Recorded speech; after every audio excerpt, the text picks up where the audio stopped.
Day 2 of Operation Masada. Mission Commander Upper rubbed his eyes while wondering how a single day could feel like weeks. After asserting control over the Golan in Day 1, the Ministry of Defense had now instructed Upper to neutralize the SAM threat over the Bekaa and degrade the Syrian and Lebanese ability to strike beyond their borders.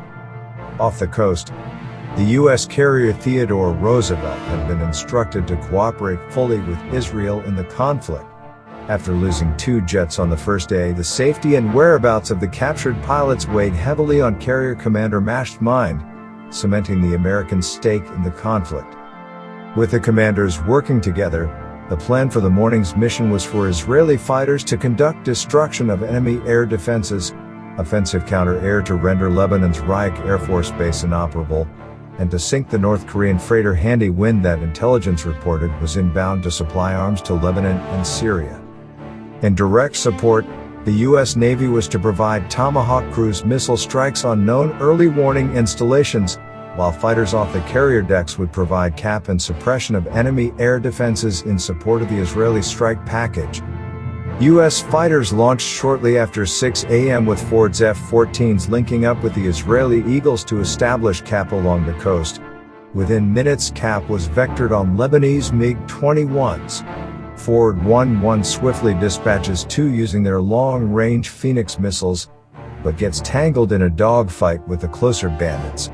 His wingman isolates and splashes the first of the 2, but the second pulls both Tomcats into a lengthy turn fight, before 1-2 manages to secure the second kill.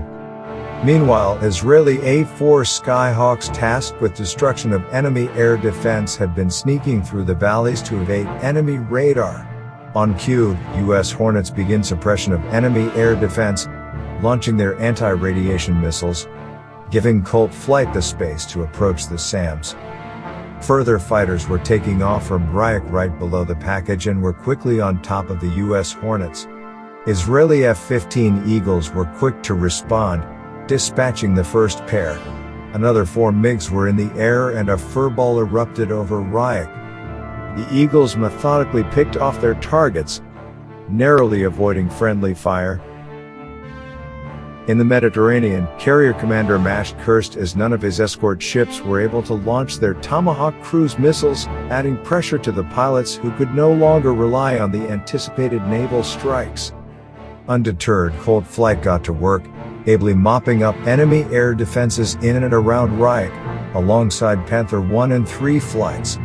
In absence of the Tomahawk strikes, enemy defenses remained potent, with several fighters taking damage, including Colt 2-3 who was lost to intense ground fire. Panther 1 flight was quickly overhead with heavier ordnance to degrade the airfield defenses, though Panther 1-3 is caught in the blast from his own 2,000-pound bomb drops.